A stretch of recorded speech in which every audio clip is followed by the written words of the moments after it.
Abogado experto en Derecho Público, máster en Ciencia Política y Relaciones Internacionales, 12 años de experiencia en la administración del Estado y en municipios, principalmente en los gobiernos de Michelle Bachelet. Se desempeñó como jefe del gabinete del Ministerio de Obras Públicas, ha sido asesor de los Ministerios de Justicia, como jefe del gabinete de la Subsecretaría de Justicia y del Ministerio de Transporte y Telecomunicaciones, como asesor del ministro.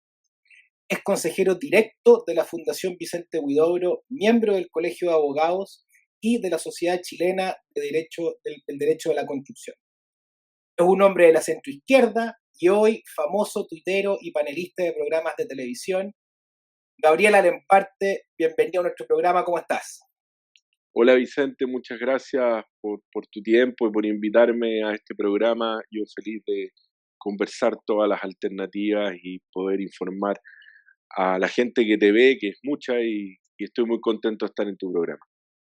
Muchas gracias, Gabriel. Mira, yo tengo un parecido al presidente Boric y tú un parecido a Boris Johnson, así que imagínate. Así dicen, a Peter Griffin también dicen. Ayer me lo ponían la verdad es que la gente me lo manda por redes sociales a Boris Johnson y a Peter Griffin y creen que me insultan y a mí me da una risa fantástica.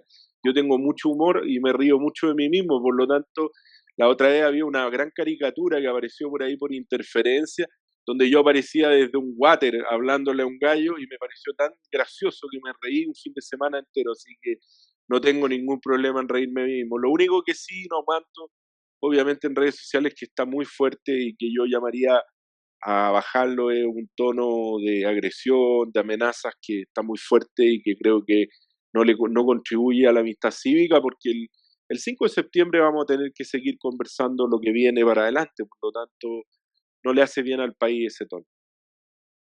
Sí, oye, muy cierto eso, Gabriel, y mira, de hecho, dado que lo tocaste, bueno, para nuestros auditores, Gabriel vota rechazo, lo publicó, digamos, lo hizo público, está en debate, vamos a preguntar por qué, pero viene de la centroizquierda, entonces, me imagino, y por lo que he visto también en redes sociales, ha recibido muchos ataques, digamos, de gente que te ha considerado, no sé, supongo que algún traidor o algo de ese estilo.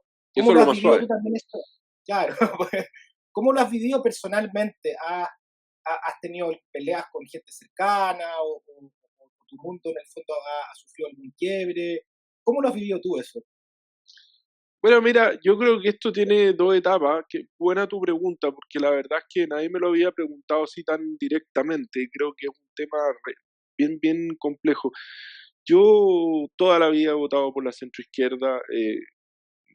Voté por primera vez y acompañé en la campaña primaria y fue mi primera participación en política a los 17 años con Ricardo Lagos, con el presidente Lagos, con quien tengo afortunadamente una buena amistad. Mis dos mentores en la democracia cristiana fueron Gabriel Valdés y don Patricio Elwin, que siempre estuvieron al lado mío y que me enseñaron a querer a la República y, por cierto, siempre voté por ellos. Voté por el presidente Lagos, voté por la presidenta Bachelet, trabajé cercanamente con la presidenta Bachelet, tuve mucha relación con ella. Y obviamente esto, primero, es muy duro porque yo llevo más de 15 años de experiencia profesional tratando de creer en tener una constitución que gozara de una cierta legitimidad, un respeto, una aproximación donde todos nos sintiéramos más o menos interpretados, donde no repitiéramos los errores que nos hemos dedicado al derecho constitucional vemos y hemos repetido durante la historia, que es esta idea de constituciones partisanas, que son finalmente las constituciones que imponen vencedores a vencidos. Eh, y primero lo que hay desde el punto de vista personal, Vicente, es un duelo. Bueno, yo apoyé el apruebo con muchísimo entusiasmo en la entrada, en el plebiscito de entrada, porque creí que eso era posible.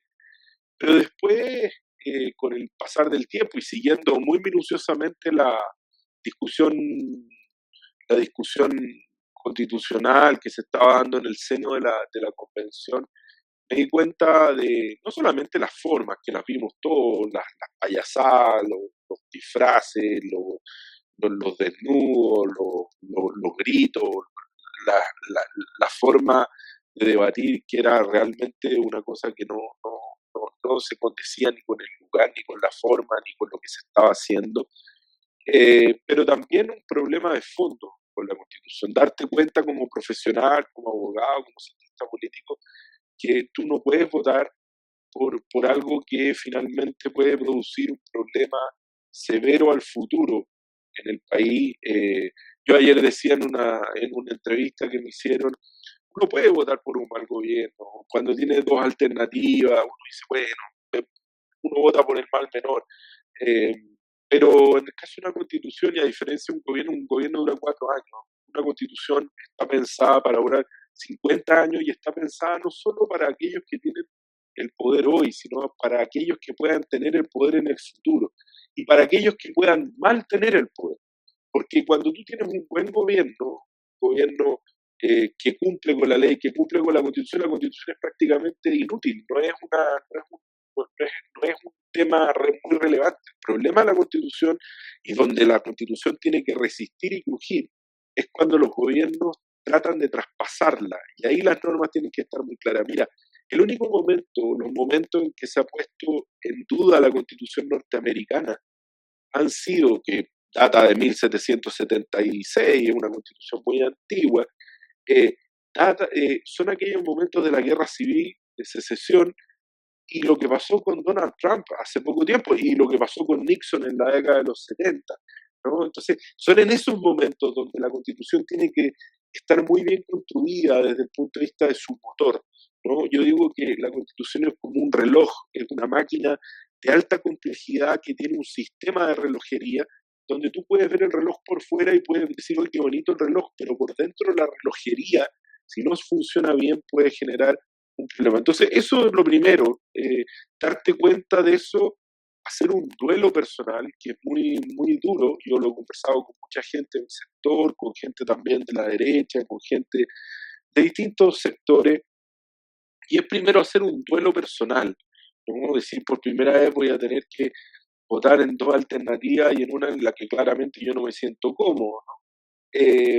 Pero después del duelo viene un proceso súper duro donde al parecer hay una cierta izquierda, porque no es toda la izquierda. La centroizquierda, yo no he recibido ataques de la centroizquierda, de mis amigos, menos de con quienes gobernamos durante muchos años. Durante tantos años, imagínate la cantidad de gente que uno conoció en los ministerios, nunca recibió un ataque desde ahí, ni mucho menos, al contrario.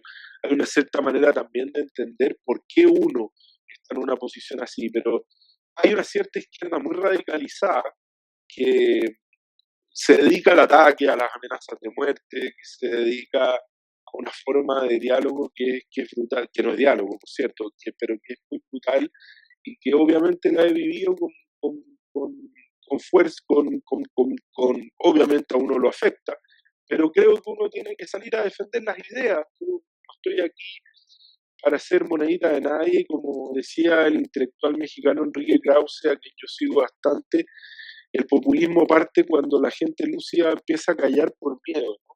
Y yo siento que hay mucha gente de la centroizquierda que hoy día vota rechazo, ¿no?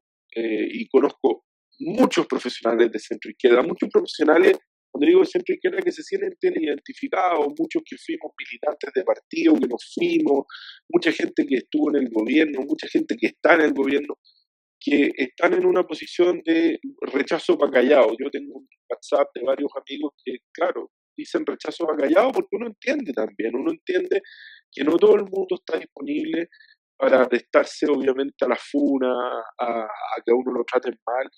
Uno se expone, yo ayer lo dije en un programa de televisión, al estar en programa, al contestar en redes sociales, pero eso no significa que uno tenga que recibir amenazas de muerte, ni mucho menos. Eh, y bueno, y ese ha sido el camino. Yo estoy muy entusiasmado en defender el rechazo, no por el rechazo mismo, sino porque creo que este texto constitucional no le da a Chile un buen futuro, no le da a Chile lo que Chile necesita. Nosotros somos un país que necesita crecer, que necesita estar insertado al mundo, que requiere desarrollo, innovación, que requiere un Estado para llegar a aquellos lugares donde la gente lo necesita, en un rol que el Estado sirva, en un Estado que tenga poca burocracia, en un Estado donde se acaben los pitutos, en un Estado donde se acabe el amiguismo, donde estén, ojalá, la gente más calificada, y hay mucha gente muy calificada en el Estado también, pero necesitamos una constitución más moderna, y la verdad es que nos están ofreciendo una constitución más parecida a las constituciones latinoamericanas, como la ecuatoriana, la venezolana, la argentina. La argentina es un poquito mejor, pero finalmente todo el tema fiscal, nos están ofreciendo algo que la verdad no es lo que Chile estaba mirando. Chile estaba mirando más. Yo esperaba una constitución más parecida a la alemana, a la española, que en algunas partes, y en esto también hay que ser sincero, el texto se acerca, particularmente en los derechos sociales, en el primer capítulo hay cosas muy rescatables, muy interesantes, muy nuevas, no todo el texto es malo, pero sí tiene problemas serios en la maquinaria del reloj. El reloj es bonito por fuera, te pinta bien los derechos sociales, que sin duda son súper importantes, los españoles lo entendieron en la Constitución del 78, pero la maquinaria para asegurar gobernabilidad, para tener desarrollo, para tener innovación, para tener crecimiento, son fundamentales, porque si no, no puedes financiar los derechos sociales. Puedes llenar la Constitución de derechos sociales, pero si no hay crecimiento y no hay inversión finalmente y no hay certeza jurídica, que ese es uno de los elementos más críticos en este proyecto, finalmente te encuentras con un problema de fondo. Oye, Gabriel, bueno, aquí mencionaste hartas cosas que no te gustan de la Constitución, otras que sí, pero ¿cuál fue como el hito que tú dijiste, no, aquí esto no lo puedo aprobar? O sea, ¿cuál fue como, no sé si la gota que rebalsó el vaso o el aspecto que tú dices que es lo más problemático de esta Constitución? Bueno, yo a partir de enero, febrero, que fue el momento en que la convención comenzó a trabajar ya en el articulado de fondo, empecé a notar, bueno, más allá de las discusiones de payasá y de Soviet Supremo y de cosas que muchas veces se discutieron, empecé a ver ciertos problemas que me causaron. Algunos de ellos, déjame decirte, Vicente, yo los hice ver con varios profesionales del derecho, los hicimos ver en distintas cartas y en distintas columnas, en distintos medios tanto nacionales como regionales. Algunos de ellos se superaron, afortunadamente. Recuerda que hubo una larga discusión sobre la independencia del Poder Judicial, que fue muy, muy fuerte en un minuto, que era esta capacidad que los jueces se pudieran reelegir por una vez. Ahí logramos aunar a una cantidad importante de abogados que habían contra la disposición que habían o la moción que habían presentado los abogados Atria, Daza y varios más. Eh, pero los momentos, yo te diría, las banderas rojas están en básicamente varios asuntos que fueron dándose en distintos momentos. El primero de ellos creo que es la plurinacionalidad, donde creo que estamos cometiendo un error muy grave. Yo soy un férreo partidario del reconocimiento de los pueblos originarios. Soy un férreo partidario de que hay que recuperar una deuda histórica, pero no a costa de otros. Los neozelandeses esto lo han entendido muy bien. Cuando ellos restituyen tierras, lo hacen con tierras fiscales precisamente porque si no tú generas un nuevo problema, no solucionas un problema, sino que generas otro. Y yo creo que la plurinacionalidad el problema de la plurinacionalidad no es un tema como trata de pintarlo muchas veces gente más radical de la prueba que tenga que ver con racismo, ni mucho menos. Al contrario, yo soy un férreo partidario del multilingüismo. Creo que donde hay muchas lenguas siempre hay mucha cultura y que eso hay que valorarlo, ¿no? Creo en la multiculturalidad. Yo creo que el primer error que comete la plurinacionalidad es un error más de fondo. Nos estamos comprando un nacionalismo en un país que no tiene nacionalismo. Y esto es no quiero creer en teorías conspirativas, pero baste leer un poco. Yo la otra vez estaba leyendo la tesis de grado de Matías Mesa López-Díaz, que hoy día es el jefe de gabinete del presidente Boric, que es un entendido en materias indígenas, donde él le dedica a la comunidad temucuicú su tesis. Y cita en varias oportunidades a Álvaro García Linera, el ideólogo de la revolución de Evo en Bolivia. Entonces, esto es una concepción del nuevo constitucionalismo latinoamericano que se inventó en Europa, que se instaló tanto en Ecuador por Correa como en Bolivia, que es un poquito distinto a lo de Venezuela. Venezuela venía arrastrando un tema más de fondo. Y el primer ejemplo también, además, mira lo que ha dicho, y estos son ejemplos que claramente están conectados. En un mundo interconectado como el día, no es casualidad que Carles Puigdemont, quien fue el líder del independentismo catalán, con un disparatado independentismo, que de verdad terminó finalmente con él arrancando a Bruselas del gobierno de España, sea y lo haya dicho públicamente, un gran cultor de este proceso constituyente. No es casualidad que Evo Morales, cuando le entregan el texto, que tanto nos acusaron de fake el día que lo publicamos, finalmente tenga y diga que cómo nos va a ir en el referéndum, vamos a ganar.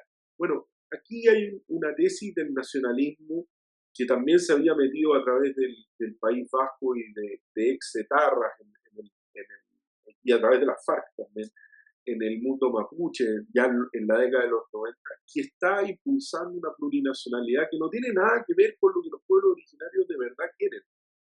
Uno conversa con los pueblos originarios, no tiene nada que ver con eso. Entonces hay una plurinacionalidad desde el punto de vista del nacionalismo. Y yo creo que después de la Segunda Guerra Mundial, nosotros tenemos que entender que los nacionalismos no le hacen nada bien al mundo, ¿no? Noah Yuval Harari, el historiador israelí, dice que hay dos tipos de nacionalismo, uno bueno y uno malo. El nacionalismo bueno es aquel que me hace partícipe de una comunidad de nación, ¿no? Yo me siento, y estamos sentados en este programa, yo te conozco virtualmente y hay gente mirándonos en distintos lugares y sentimos un sentido común de nación. Eso es lo que él llama el nacionalismo bueno. Que a mí me preocupa tanto lo que le pasa a alguien en Arica como lo que le pasa a alguien en Punta Arenas, como lo que le pasa a cualquier chileno en cualquier parte y a ti también, ¿no? Y no nos pasa lo mismo con otras naciones, nos preocupa, por cierto, pero no sentimos el mismo grado de unidad. En cambio, el nacionalismo malo es el que nos divide étnicamente, el que pone diferencias étnicas. Yo creo que ese es el problema. Y eso se manifiesta en sistemas de justicia separados, significa restitución de tierra a través de comisiones ad hoc nombradas por el presidente de la República que van a recorrer el país buscando, y lo dice una disposición transitoria, buscando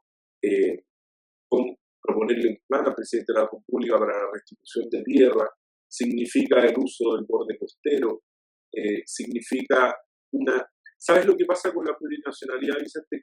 Siento que es una buena intención, pero no tiene un marco. No tiene un marco. Cuando tú dices que para cambiar los derechos que afecten a los pueblos indígenas, tienes que hacer una consulta, una consulta, diciendo la palabra no es consulta exactamente, pero tú tienes que preguntarles de manera libre y abierta cómo esto los afecta a ellos. Tú pones a los chilenos en una condición de igualdad.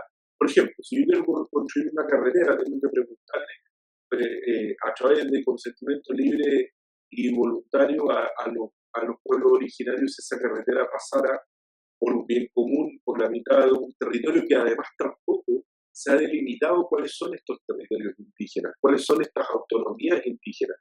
Se habla de autogobierno, se habla del autogobierno financiero, se habla de... Entonces, cuando tengamos que pedirle permiso a los pueblos originarios, mira lo que está pasando con los pescadores en el sur.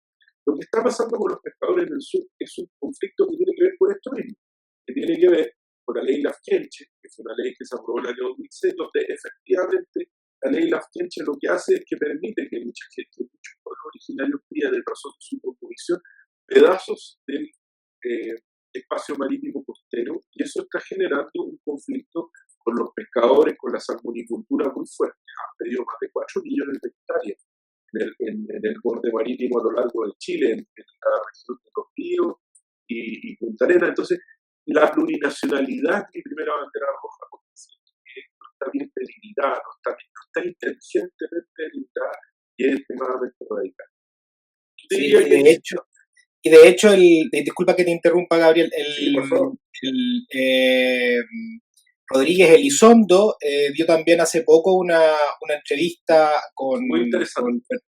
con Fernando Paulson, que la recomiendo harto, que también aborda este tema desde un punto de vista también geopolítico, porque en el fondo genera complicaciones con los vecinos. O sea, de hecho, cuando solo piensa que las comunidades, estas autonomías territoriales indígenas que establece este nuevo texto, no solo tienen autogobierno político, autodeterminación. Yo la autodeterminación la entiendo como la entiende la Carta Nacional. O sea, podría actualmente pedir la independencia de un territorio que se autodetermina, ¿no? Sino que también lo que plantea Rodríguez Elizondo es mucho más interesante desde el punto de vista de la geopolítica, porque finalmente estas autonomías tienen también la posibilidad de cooperar internacionalmente. O sea, ya las relaciones internacionales no se manejan desde un centro, que es evidente que es el jefe del Estado y del gobierno, el presidente de la República, sino que pasa también a haber relaciones internacionales entre estas comunidades indígenas. Yo creo que eso es muy peligroso desde el punto de vista de la plurinacionalidad. Ahora, de hecho, bueno, cuando Isquia Siches habló hace tiempo ya, en algún momento del Gualmapu, en Argentina pusieron el grito en el cielo, porque en el fondo, oye, ojo que Gualmapu llega hasta el Atlántico.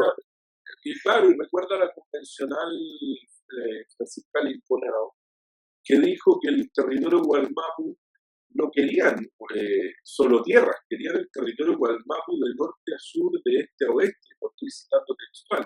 Eso significa llegar al territorio argentino, entonces es violatorio de tratados internacionales, que la Argentina tiene tratados de paz antiguos ya, produce problemas en el norte. Mira, a mí una vez me tocó estar en Tifiri, que está a 3 kilómetros de Charaña, que es el pueblo espejo en Bolivia, ¿no? Y hay familias hay familias del pueblo aymara que fundamentalmente tienen hijos dependiendo, como son transhumantes, muchos de ellos y se pueden por los rebaños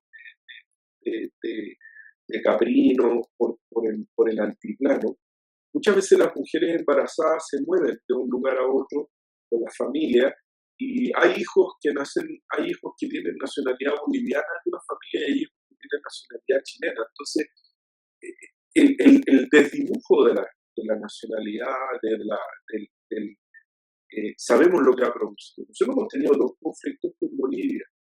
Uno nos costó $23 millones en defensa.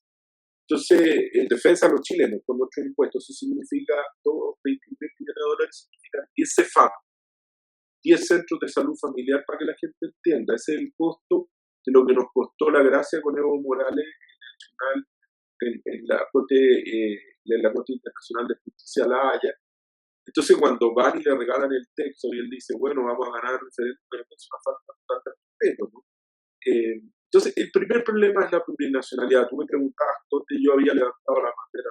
Estabas, Gabriel, en la segunda razón del rechazo tuyo, que parece que iba por el tema del sistema político. Sí, bueno, el otro tema, Vicente, que yo detecté como bandera roja, evidentemente fue el sistema político. Yo digo que ese es el engranaje más fino de una constitución. Primero, creo que la forma en que se hizo fue muy, muy desafortunada, ¿no? El acuerdo en la Comisión de Sistema Político se tomó sin acta. Un día sábado y un día domingo se llegó a un acuerdo entre gallo y medianoche, tanto que se criticaba la cocina.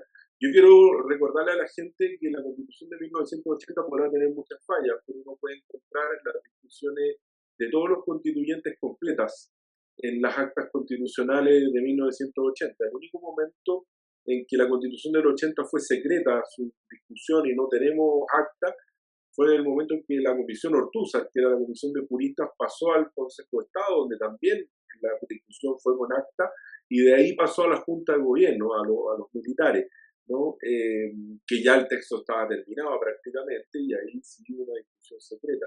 pero aquí se discutió secretamente la forma de sistema político y lo que yo creo que pasó, Vicente, es que hubo un pegoteo, ¿no? Cuando tú empiezas a pegotear elementos como para llegar a acuerdos, en vez de tomar un acuerdo sistémico, para que la gente entienda, el sistema político tiene que funcionar, el sistema de contrapeso de poderes entre el ejecutivo, el legislativo y el judicial, tiene que funcionar con contrapeso y tiene que funcionar como un sistema. No puede funcionar aisladamente con órganos aislados, ¿no? Sino que estos órganos tienen que tender a la colaboración entre ellos para que esto funcione.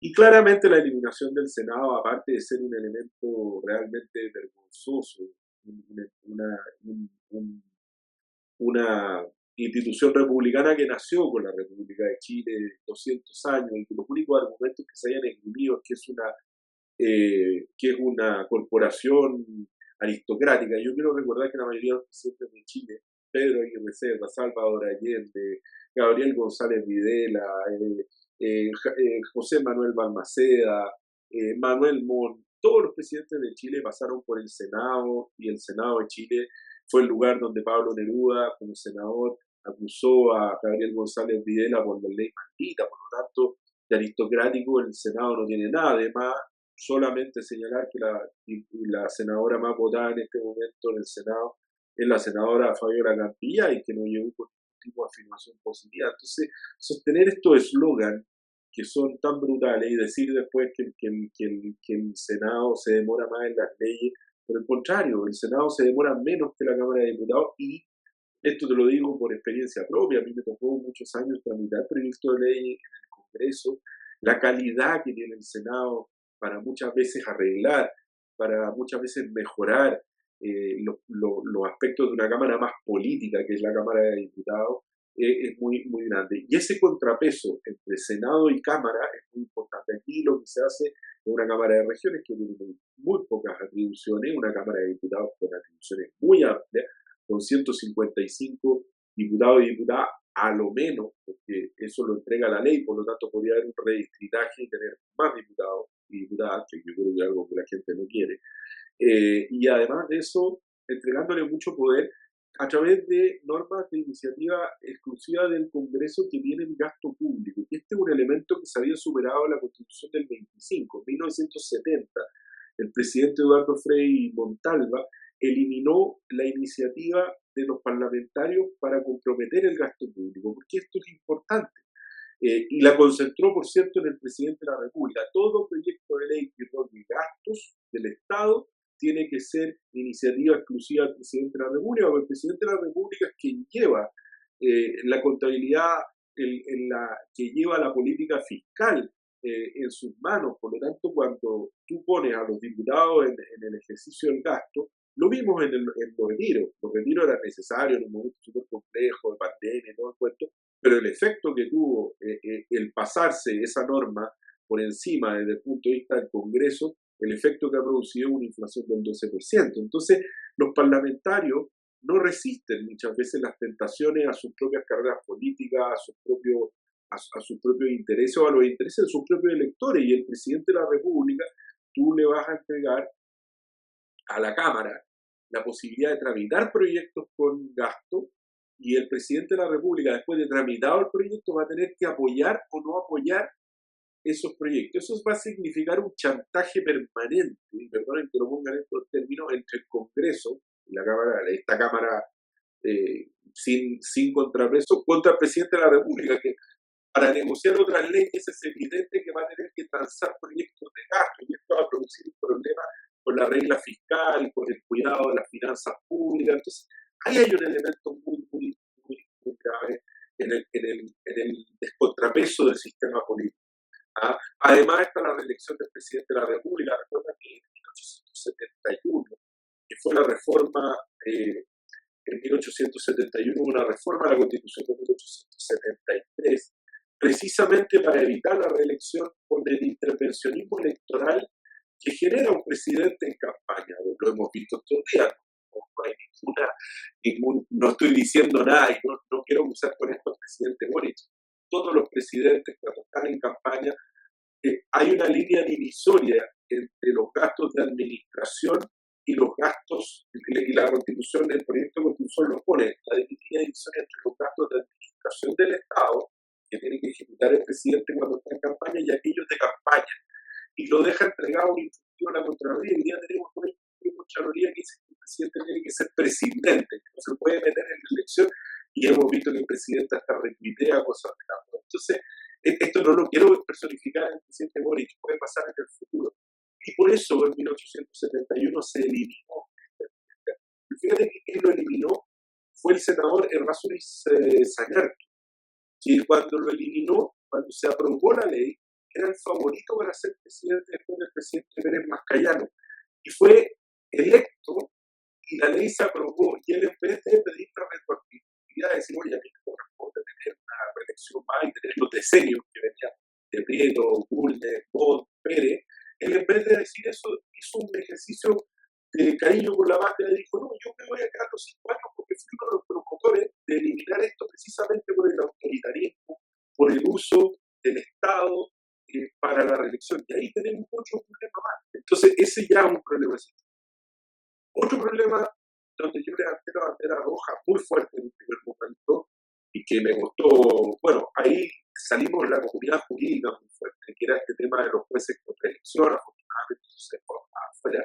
Pero hay una norma muy peligrosa en el sistema judicial. Primero, se elimina el poder judicial, como los 3 poderes que nos enseñó Montesquieu, ¿no? El poder ejecutivo, legislativo y el judicial. Y las cosas se llaman de una manera por algo, ¿no?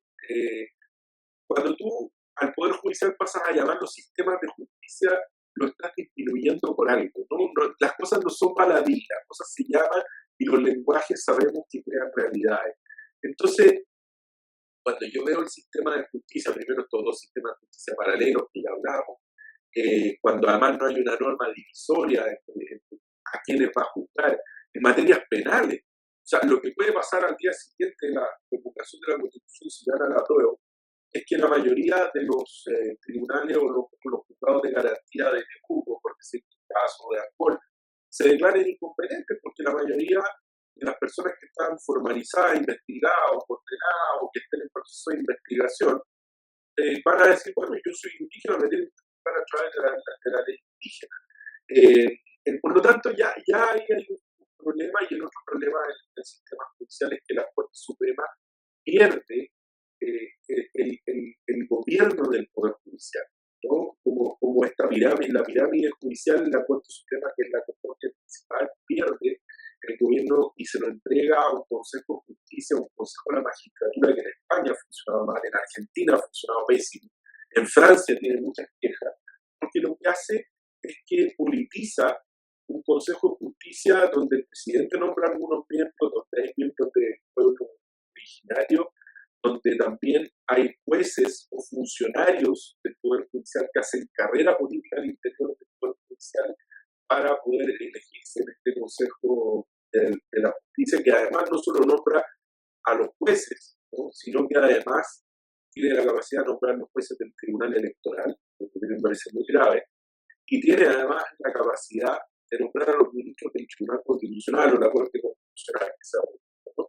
Entonces, y después de eso, el Poder Judicial tiene otro problema de independencia, que es cada 5 años se ha puesto una norma específica que recalcaron mucho a Daza, que no era para revisar los fallos, pero que hay una norma específica que dice que cada 5 años los jueces serán sometidos a una audiencia pública donde tendrán que pasar una suerte como de audiencia o prueba pública para dar cuenta de su gestión o de su administración. Hoy día los jueces en Chile no hacen administración de sus tribunales. Existen administradores de tribunales en los tribunales de familia, en los tribunales laborales. Por lo tanto, esta es una manera de exponer a los jueces a una audiencia pública. Que quiere para ir a la audiencia pública aquellas personas que se hayan sentido perjudicadas por el juez. Y el juez, obviamente, una de las esencias de la democracia es que el juez tiene que sentirse lo menos compelido por alguna de las partes para fallar de una determinada manera. El juez tiene que tener una independencia, que tiene que cuidarse. ¿Ah? Nada de esto es perfecto. La gente me dice, bueno, los jueces no son independientes. Bueno, pero es que no existe como juzgado. En el ejercicio profesional los jueces sí son independientes. sí son independientes y fallan conforme a derecho. Y lo hacen comúnmente, todos los días. Y hacen una pega súper noble en todos los lugares. Y cuando tú vas a someter a eso, lo que vas a lograr es buscar de alguna manera inhibirlos de sus fallos independientes, pero lo que es más grave, cuando cada 5 años tú lo revises, aunque diga un inciso final que no se van a revisar sus fallos, obviamente el juez va a estar inhibido. Y lo que va a pasar es lo que pasaba en dictadura.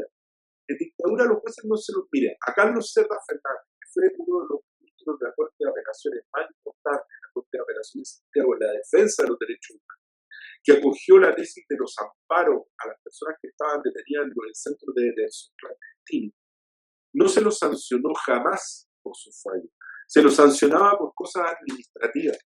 Y esa era la manera de, en el fondo, bajarle la revolución al rey. Incluso estuvo a punto de ser echado del Poder Judicial, le costó muchísimos años en democracia, al final de su carrera, llegar a la Corte Suprema porque la derecha no daba los votos representados. Entonces, son cosas, son pequeños detalles que van complicando, obviamente, el texto constitucional. Aquí nombré 3. Se quiso hacer una constitución por 2 tercios, y eso democráticamente está bien hecho, pero con los independientes, más el Frente Amplio, más los independientes neutrales, más ciertos grupos del Partido Socialista, finalmente quisieron hacer una constitución de la revancha, que le llamaban. En los pasillos del ex Congreso le llamaban la constitución de la revancha. Las constituciones de revancha nunca son buenas. Mira, un ejemplo. Nelson Mandela, cuando asume el año 94, hace un proceso constituyente muy parecido al chileno. Y Nelson Mandela, después de 23 años de cárcel, tú comprenderás que con una minoría blanca en Sudáfrica tenía la capacidad, su partido, el partido, la ANC, el partido del Congreso africano, tenía la capacidad, que era de mayoría absolutamente negra, y que habían algunos clubes que participaban, también habían blancos, pero era la minoría. Nelson Mandela tenía los 2 tercios de sobra, pero él entendió, y aquí también hay una falta de liderazgo tal vez al interior de la constitución, que él no podía hacer una constitución de revancha, que para construir un nuevo país que se sanara, necesitaba a las minorías blancas, las necesitaba, y ahí está la película que uno ve sobre el rugby. Esa película sobre el rugby, hay una parte, no sé si los que la han visto, donde él habla con sus propios, él va a una asamblea de su propio partido, que en su partido le critican, ¿por qué no le pasamos la factura a los blancos después de que tuvieron 30 y tantos años presos? Y él dice, no. El rugby simboliza eso, ¿no? Este equipo multicolor, con esa bandera multicolor que se inventó en Sudáfrica, pero tiene que ver con eso, con cómo construir un país entendiendo que el 40% de este país es de derecha. Tú no puedes construir una constitución donde no incorpores algunas ideas de la derecha, donde no incorpores a la exconcertación y al centro político, donde trates de llevarte la constitución a una esquina nuevamente, porque lo que se ha repetido aquí de manera indefectible y triste es que hemos vuelto a una constitución como la del 80, con la única diferencia que aquí hay una convención electa, pero finalmente es una constitución partisana, una constitución que apunta hacia lo que cree un sector. Oye, Gabriel, tú tocaste un tema importante como en la redacción de la Constitución, que tenía que ver con esto que se estaba volviendo más partisano, que pusiste el ejemplo Mandela de cómo la izquierda quería más radical pasar máquina y se adjudicaba este 80% que naturalmente no es tan real. Si hasta Piñera iba por el apruebo, digamos, y los 4 precandidatos de Chile Vamos eran también del apruebo, Sichel, Lavín, Briones, Deportes, etc.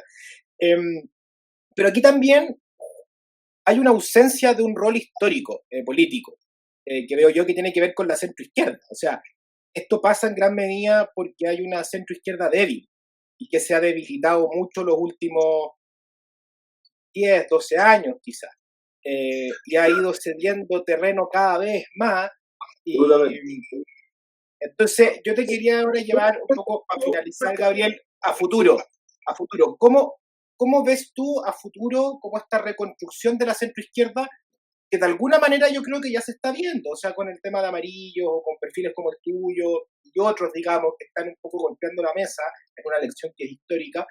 ¿Tú crees que desde aquí se puede construir una opción más fuerte, más robusta de centro izquierda que permita también generar los puentes y el diálogo necesario para lo que viene a futuro? Porque en el fondo, oye, ok, estamos hablando de un tema constitucional, pero por mientras Chile está incubando una cantidad de problemas que son brutales. O sea, están llegando los carteles de México, o sea, estamos con una crisis económica, crisis migratoria, la Araucanía, o sea, mientras estamos en esto, los problemas siguen creciendo, no, no están detenidos, no nos están esperando que terminemos de discutir, digamos.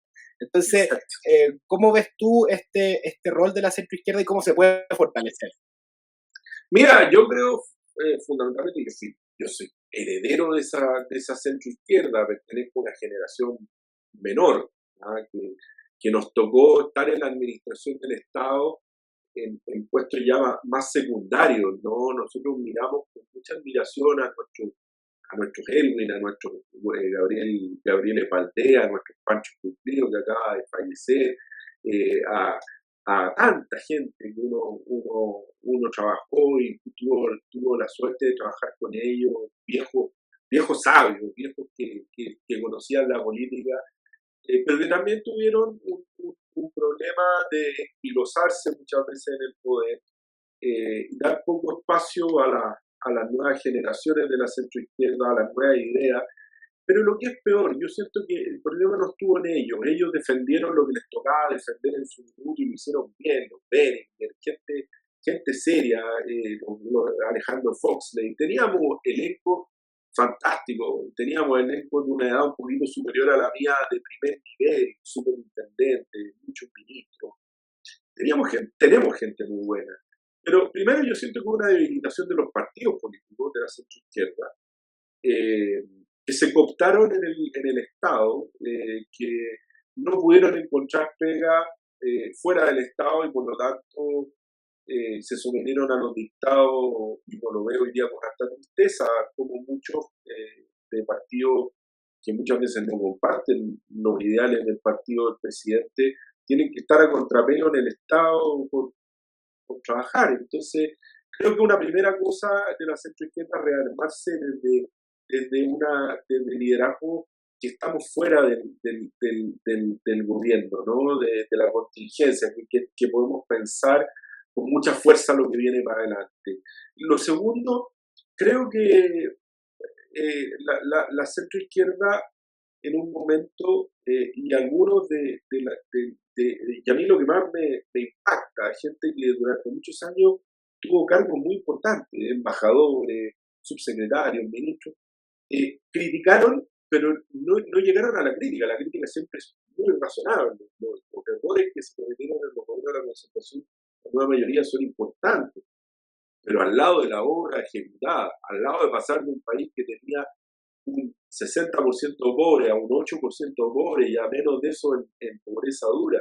Los que somos más viejos nos acordamos de los niños pidiendo plata para pelar o de la gente bañándose en el San de la Guada. Sabíamos lo que no era tener agua potable, sabemos lo que no era tener luz, lo que era tener una autopista. Hoy día, si no tuviéramos el sistema de concesiones, jamás tendríamos una autopista entre Puerto Montt y Caldera y estaríamos pensando en llegar en Antofagasta, con suerte llegaba a San Javier la doble vía. Entonces, la obra de la concertación no la criticaron, en un minuto abjuraron, la negaron. Pero no solamente la negaron, sino que además la crítica se convirtió en despiadada, se convirtió en un baile por hacerse... Carlos Peña lo define muy bien.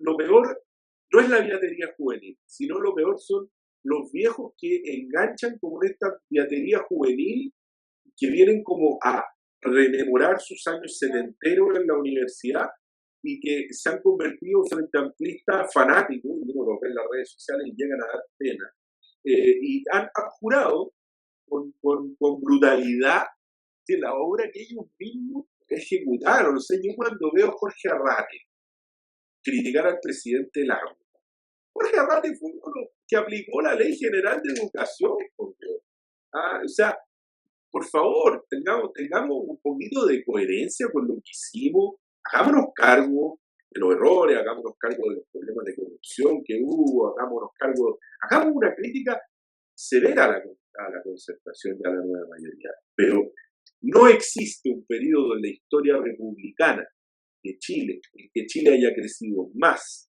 en que Chile haya sacado más gente de la pobreza, en que Chile haya avanzado más que durante los gobiernos de la concertación. Y eso es innegable en cualquier ranking, a cualquier persona que tú le preguntes. Yo ayer estaba con un cabro en un programa de televisión, un cabro joven, me decía, mis tatas andaban a pata velada, mis sobrinos, eso no se lo imaginan. Y estamos hablando de 50 años, de 30 años, de 40 años. Nosotros que conocimos un país más pobre, estas generaciones nuevas que tienen poca tolerancia a la frustración también, no conocen ese país, no conocen un país donde nos compraban un par de zapatillas al año, donde jugábamos a Atari o íbamos a ver la tele a la casa del vecino porque no había más, o donde el teléfono llegaba 3 años tarde, eso, el teléfono fijo, ¿no? Entonces, todo eso es un esfuerzo gubernamental inmenso para insertar a Chile en el mundo. Uno ve ahora cuestionando los tratados de libre comercio, como si los iPads que usan, los teléfonos que usan, los fabricaran en Talca, o como si los autos en los que andan los fabricaran en Arica. O sea, Chile tiene capacidades y no tiene otras capacidades. Chile es un país lejanísimo, donde además la huella de carbono va a ser cada vez más difícil nuestras exportaciones y más caras, porque vamos a tener que exportar desde un lugar muy lejano a los centros urbanos mundiales.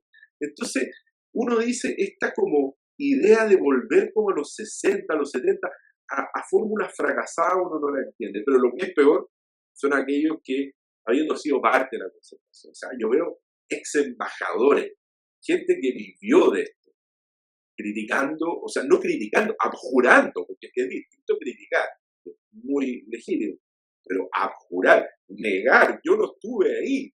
Y tú miráis el currículum, embajador en Sudáfrica, embajador en India, embajador en... Oye, párenle. Y yo creo que gran parte de la molestia, que es evidente del presidente Lago, y que la expresó muy bien la señora Luisa Durán, a quien yo respeto mucho, en una entrevista muy notable, es precisamente eso. O sea, la señora Luisa decía, bueno, fueron subsecretarios embajadores porque compartían algo, no las ganas de ir a los cócteles tomando. Entonces, eso es lo que ve. Ahora, para rearmar la centroizquierda tenemos que rearmar a una nueva generación que tenemos que tomarnos del centro, pero que tenemos que entender que la izquierda radical está en una punta completamente distinta. Nosotros estamos desde el punto de vista, nosotros defendemos las ideas de la libertad, de todas las libertades, de todas. Nosotros fuimos los que sacamos adelante en los proyectos de ley que sacamos adelante la ley de divorcio, la ley de filiación, el final de la sodomía como delito, los que sacamos adelante normas fundamentales para la modernización del Estado. Entonces, tenemos que sentirnos orgullosos de eso. Pero para sentir orgullo y ofrecerle al país un país nuevo, necesitamos volver a pararnos sobre esa tradición y hacer las cosas bien.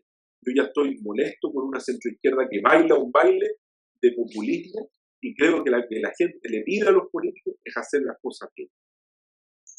Oye, Gabriel, muchas gracias por acompañarnos en esta entrevista. Muy potente tu testimonio y mucho éxito en tu cruzada, no solo por el rechazo, sino que por esta refundación o reforma, digamos, de la centroizquierda. Muchas gracias a ti, Vicente. Muchas gracias por invitarme a tu programa, la posibilidad de exponer un poquito más largamente los temas que a la gente le importan.